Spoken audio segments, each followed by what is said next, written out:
안녕하세요. 정보가 세상을 바꾼다의 인포뱅크입니다. 이번에 전해드릴 내용은 화이자 임상서 90% 효과, 중국산 백신 사망으로 인한 임상시험 중단에 대해서 한번 알아보겠습니다. 여러분의 구독과 좋아요는 저에게 많은 도움이 되오니 구독과 좋아요 많이 눌러주시기 바랍니다. 그럼 시작을 해보겠습니다. 지금 첫 번째로 먼저 알아봐야 될 게 중국산 백신하고 그리고 화이자가 나온 지금 백신하고 서로 비교를 시켜야 되는데, 화이자의 백신에 대해서 이야기가 좀 길어서 중국 백신부터 먼저 이야기를 끝내고 화이자 이야기를 하겠습니다. 자, 지금 중국의 시노백 백신, 브라질에서 지금 임상실험을 하고 있는데 사망자가 발생했다고 합니다. 그래서 브라질에서 임상시험에 전면적인 중단을 선언을 했다고 하는데, 이 내용에 대해서 이 배경과 그 모든 것에 대해서 한번 알아보겠습니다. 9일날 블룸버그 통신에 의하면 브라질 보건당국이 중국의 시노백의 코로나 백신 후보 물질의 임상시험을 지난달에 29일날 중단했다고 발표했습니다. 보건당국은 향후 조사를 거친 뒤에 규정에 따라 임상시험 재개 여부를 결정할 예정이라고 지금 말을 하고 있죠. 이렇듯 임상시험의 중단의 원인은 임상시험 참가자 등 사망에 나왔기 때문입니다. 자, 그래서 이 사망자 발생에 대한 시노백의 입장에 대해서 한번 알아볼게요. 공식적인 답변이 없었습니다. 그런데 이 시노백의 브라질 협력사인 부탄탄 연구소의 디마스 코바스 국장은 이렇게 말을 하고 있는데, 임상에 참가한 봉사자 한 명이 사망을 했지만 백신과는 무관하다라고 지금 발뺌을 하고 있죠. 제가 보기에는 좀 그렇지 않은 것 같은데요. 자, 그래서 이것이 가장 문제예요. 다른 업체 등의 부작용에 대한 대응과 이 부작용을 무시하는 중국 업체의 비교하는, 제가 어떻게 대응을 하는지 좀 비교를 해드릴게요. 현재 부작용에 대한 중국 업체들의 대응과 다른 업체들의 대응이 사뭇 다릅니다. 앞서 아스트라제네카 그리고 존슨앤존슨도 코로나 백신 후보 물질의 임상시험 중 부작용 사례가 보고되면서 일시 중단했다가 몇 개월 후에 다시 재개를 했죠. 그러나 시노백을 비롯한 중국 기업들은 부작용에 대한 이러한 것들을 전혀 대수롭지 않게 생각하고 개발한 코로나 백신을 임상 3상이 끝나기 전에 이미 많은 중국인들에게 접종을 한 것입니다. 그렇다면 우리가 한 가지 봐야 될 것, 이번에 한 명이 죽었다고 그랬잖아요. 정말 한 명만 죽었을까요? 중국에서는요. 저는 그게 좀 의심스러운데 그런 것들을 보죠. 그래서 지금 한 가지 봐야 될 것이, 이번 사건으로 인해서 중국산 백신에 대한 경각심이 커질 것이라는 거죠. 왜냐하면 이번 사건은 중국이 아닌 브라질에서 일어났습니다. 그래서 공개가 됐죠. 또 공개가 되고 여기가 재정을 지원해주고 백신도 만들어주고 공급도 해주겠다라고 지금 하고 있는데, 브라질에서는 일어났기 때문에, 브라질은 남미의 제일 큰 나라잖아요. 그래서 브라질을 포함한 남미 지역의 국가에서 중국산 백신에 대한 경각심이 커질 것이라고 생각을 합니다. 현재 중남미 국가들은 경제적으로 상대적으로 낙후되어 있죠. 중국이 이 점을 노리고 브라질, 페루, 칠레, 아르헨티나 등에서 백신 공급을 약속하면서 대규모 임상실험을 진행해 왔어요. 브라질 대통령은 이에 대해서 대중에게 배포되기 전에 과학적으로 입증해야 된다라고 지금 으름장을 놓고 있죠. 이에 대해서 니케이에서는 브라질의 차기 유력 대선 주자인 도리아 주지사가 중국의 자본과 연결되어 있다고 지금 지적을 하고 있어요. 중국의 시노백은 도리아 주지사의 투표받신 상파울루의 새로운 공장 설립을 추진하고 있으며, 상파울루 공장이 세워질 경우 각종 백신 기술을 이전해주겠다라는 계약을 성사시킨 것으로 지금 알려지고 있습니다. 자, 그래서 지금 우리가 생각을 해야 될 것. 중국 백신은 생각보다 단점이 많다. 예, 이런 것을 보면 되겠습니다. 이 중국 백신은 간단하게 이야기를 넘어가고, 이 화이자 이야기에 대해서 조금 이야기를 길게 해야 될 테니까 이것에 대해서 좀 길게 해보겠습니다. 자, 세계가 지금 놀란 화이자의 효과입니다. 화이자가 임상 실험에서 90% 효과가 있다고 중간 발표를 했어요. 최종 발표는 아니고요. 중간 발표를 했는데 이것에 대해서 세계가 들썩들썩거리고 있습니다. 그리고 특히 미국, 유럽, 일본이 이미 입도 선매를 해놓은 상태이죠. 그래서 지금 이 상황이 어떻게 진행될 것인지, 최종 결과가 나올 것인지 이것에 대해서 기다려봐야 되지만 들썩들썩거리는 건 사실이에요. 그리고 치명적인 단점도 하나가 있는데, 너무 극조원에서 움직여야 돼요. 그리고 지금 이렇게 지금 개발되어 있는 백신이 전체 바이러스에 다 작용하느냐, 그것까지도 한번 알아봐야 되는데 그것도 제가 조금 알려드리겠습니다. 지금 화이자 코로나 백신이 임상 3상 대상 지역이 미국 30개 주를 포함한 아르헨티나, 브라질, 독일에서 했고요. 공급 목표는 연 5천만 명 분량의 백신을 공급하고 1인당 가격이 한 39달러? 한국 돈으로 한 4만 5천 원 정도? 이 정도 할 것 같습니다. 자, 그래서 지금 가격이 더 낮아져야 되죠. 조금 더 낮아져야 됩니다. 어쨌든 이렇게 된다라는 거죠. 이게 우리나라 원가로만 지금 배포를 한다 그래도 2도스씩 맞아야 되거든요. 두 번 맞아야 되는데 45,000, 45,000 거의 한 10만 원 돈 들여야 된다는 건데 이게 부담이 살짝 될 수 있다라는 거죠. 왜냐하면 운반비가 너무 많이 들어요. 운반비가 너무 많이 들기 때문에 이렇습니다. 그 이유를 조금 알려드릴게요. 지금 미국의 화이자와 독일의 바이온테크가 함께 개발 중인 코로나19 백신의 예방 효과가 90% 이상이라는 소식에 세계 각국이 백신 선제 확보를 위해서 분주히 움직일 것으로 관측되고 있습니다. 화이자는 9일날 연말까지 코로나 백신 5천만 회분, 1인당 2회씩 접종을 했는데 2,500만 분의 백신을 생산할 수 있다고 지금 밝혔죠.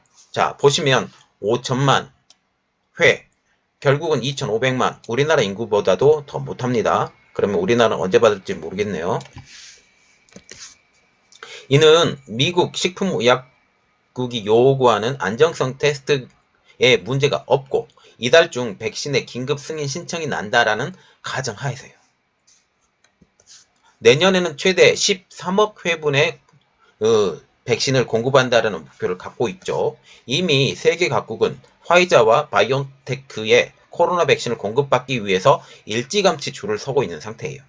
바이온테크는 독일 회사고 화이자는 미국 회사죠.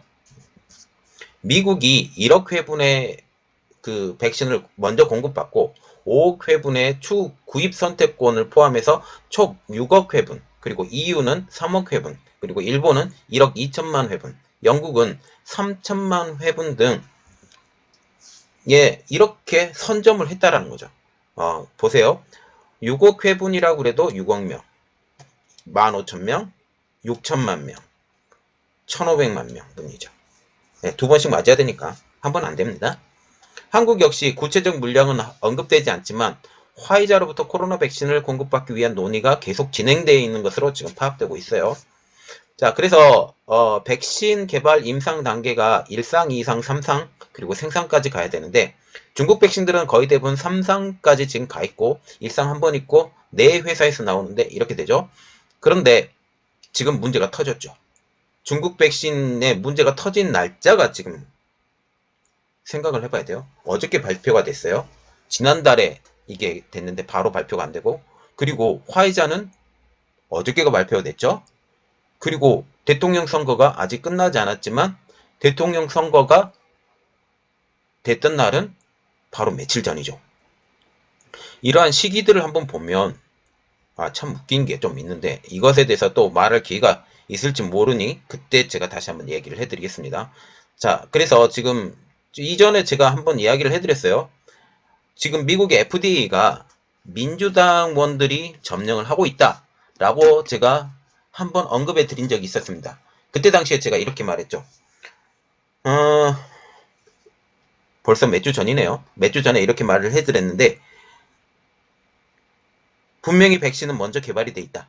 먼저 개발이 돼 있는데 FDA에서 이거 승인을 좀 늦게 한다. 발표도 늦게 할 것이다. 라고 했는데 이대로 지금 되고 있는 상태입니다. 그래서 이것은 좀 시기에 문제가 있다. 라는 것은 저 개인적인 생각이니까 어쨌든 진행된 상황을 한번 두고 보겠습니다.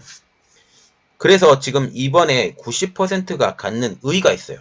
가장 큰 의의는 그동안 과학자들이 최소 75% 이상의 효과를 가지고 있는 코로나 백신을 기대하고 있다고 CNBC 방송은 전하고 있는데 앤서니 파우치 미 국립알레르기 전염병 연구소 소장도 50%에서 60%만 되어도 효과적인 백신인데 이번에 90%나 됐니? 얼마나 좋겠어요. 이번에 앤서니 파우치 소장이 극찬을 했습니다. 그래서 지금 세계가 들끓고 있어요. 이 발표가 비록 중간 결과이긴 하지만 90% 이상의 효과는 일반 독감 백신의 2배에 가까운 것입니다. 굉장히 괜찮다라는 겁니다.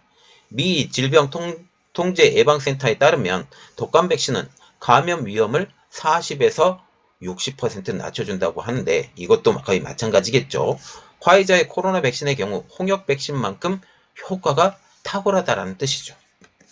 이날 발표는 독립적인 외부 전문가 패널인 데이터 감시위원회가 화이자 바이온테크 3상 시험에 관한 중간 결과로 최종 수치는 달라질 수가 있어요. 물론 이것보다 낮아지겠죠. 낮아지는데 이미 높은 수치를 받았기 때문에 얼마나 낮아질지는 아직 모르겠습니다. 그러나 돌발 상황은 항상 변할 수 있기 때문에 이것에 대해서 의심을 해야 되겠죠. 이것에 대해서 이제 더 중요한 발표가 나게 되면 또 여러분들에게 알려드리겠습니다. 자, 지금 그래서 얼마나 많은 사람들이 이 3상 시험을 진행 중이냐. 지금 해외 5개국에서 43,538명을 대상으로 진행 중인 3상 시험에서 초기에 발생된 94명의 확진자를 분석한 지금 내용을 담았다.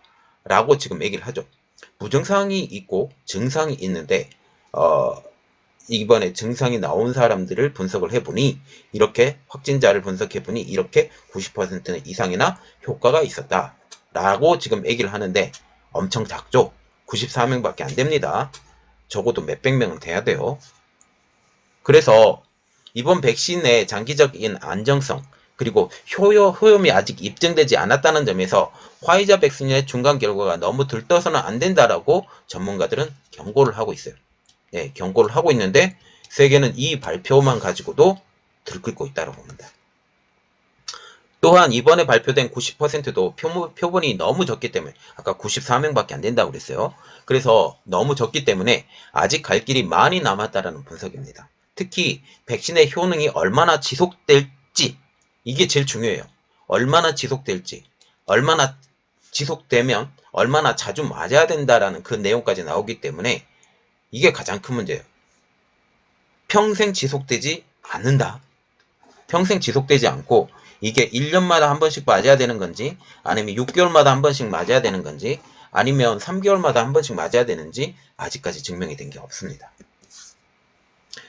그럼에도 불구하고 이 발표에 대해서 시장은 반응을 했죠. 항공하고 여행 컨텐츠주가 급반등을 하고 언택트주들이 하락을 한 상황입니다. 안전자산이었던 금도 다시 하락하기 시작을 해요. 이렇게 되면 어떻게 되냐? 비트코인과 같은 암호화폐들도 가격이 떨어지겠죠.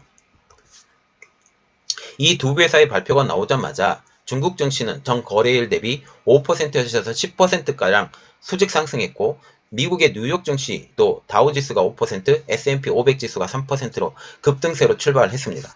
팬데믹이 끝나면 경기가 회복될 것이라는 기대가 커지면서 국제유가도 장중 10% 가까이 급등한 상태이죠. 제가 그전에도 한번 얘기했는데 국제유가 플러스 지금 이렇게 백신까지 나오면 완전히 미국 경제는 살아날 것이다 라고 제가 말을 한번 해본 적이 있습니다. 상당히 오래전이에요. 몇 달 전, 한 6, 7개월 전인가요? 한 4월 달에 제가 얘기했나? 5월 달에 얘기했나? 이럴 거예요 아마. 지금 기억이 잘 안 납니다. 어쨌든 그래요. 지금 그래서 안전자산인 국제금값도 유가와 반대로 지금 폭락하고 있어요. 한국에서도 이 소식을 반응을 나왔죠. 여행, 항공 등 일명 컨택트주와 정유주가 미국과 같이 급등세를 보이고 있습니다. 반면 언택트 3인방으로 불리는 네이버, 카카오, NC소프트와 진단키트 관련주는 지금 대거 하락했어요. 진단키트 관련주는 어쩔 수 없습니다. 진단키트이기 때문에 지금 굉장히 깃발을 날렸는데 지금 다시 하락하기 시작한다. 그런데 이 백신이 가지고 있는 큰 문제도 있지만 아직 통과가 되지 않고 이렇지만 가장 큰 치명적인 단점이 있어요. 이동과 보관. 특히 영하 70도에서 겨우 5일만 보관이 가능하기 때문에 굉장히 큰 문제예요. 지금 제약회사별 백신 후보 개발 단계를 보면 영국 옥스퍼드와 아스트라제네카가 지금 3상, 화이자, 바이온테크 이번에 발표가 났죠. 지금 3상 진행 중이에요.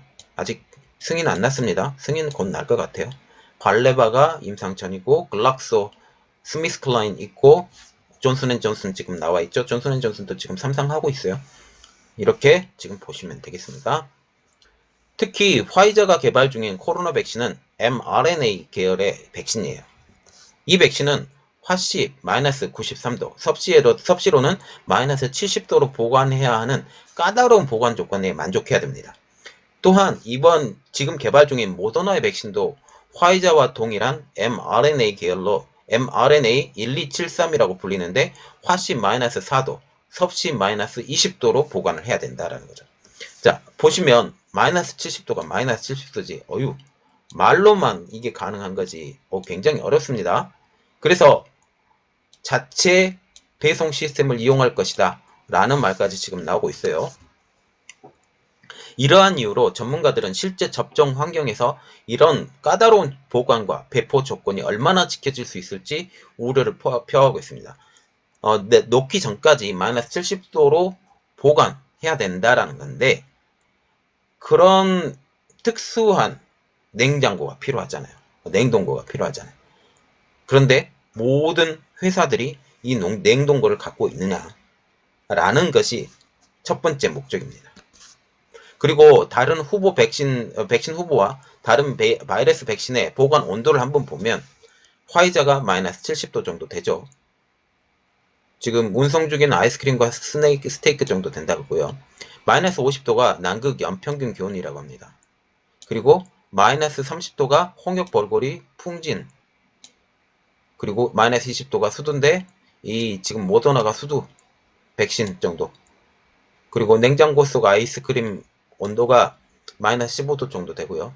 그리고 독감 백신이 보통 보면 마이너스 10도 이상이 되는데 이 아스트라제네카하고 존슨앤존슨이 이 정도 보관 온도를 하기 때문에 결국은 여기까지 가야 돼요. 예, 아스트라제네카와 존슨앤존슨 백신까지 개발이 되어야 더 나은 거죠. 예, 저는 그렇게 생각합니다. 어쨌든. 또한 이 위에 우려가 되는 점이 하나가 있는데 이게 가장 치명적이거든요. 코로나 바이러스가 지금 변신 중이라고 합니다. 현재 미국과 유럽을 맹공격하고 있는 코로나 바이러스는 D614G형이라고 하는데 이게 전문가들의 설명이에요. G614G는 전염력이 상당히 강하다고 합니다. 더욱이 톰슨 로이터 등에 따르면 화이자 바이온테크와 모더나가 개발 중인 백신 후보는 기민하게 반응할 수 있다라고 하죠. 다시 말하면 이 백신은 화이자 그리고 모더나가 지금 만들고 있는 이 백신의 대응력이 아주 좋다. 그래서 무력화시킬 수 있다. 라는 것이 지금 문제입니다. 지금 D614G에 대한 바이러스 표현입니다. 이 변신하는 바이러스를 대응하기 위해서 아스트라제네카 후보 물질 등이 D614G형의 비교적 효과가 있는 것으로 알려지고 있어요. 그래서 결국은 여기까지 와야 돼요. 아스트라제네카. 지금 현재 트럼프 대통령이 맞았던 것이 아스트라제네카예요. 아스트라제네카, 존슨앤존슨. 여기까지 와야 됩니다. 하지만 바이러스는 계속 무한 변신이 가능하기 때문에 이것에 대한 대비도 철저히 해야 될 것으로 지금 얘기를 하고 있어요. 이번에 화이자죠. 화이자가 만드는 이 백신이 최종 백신이 되면 안 돼요. 최종 백신이 되면 안 되고 우리나라도 빨리 개발을 해야 되죠.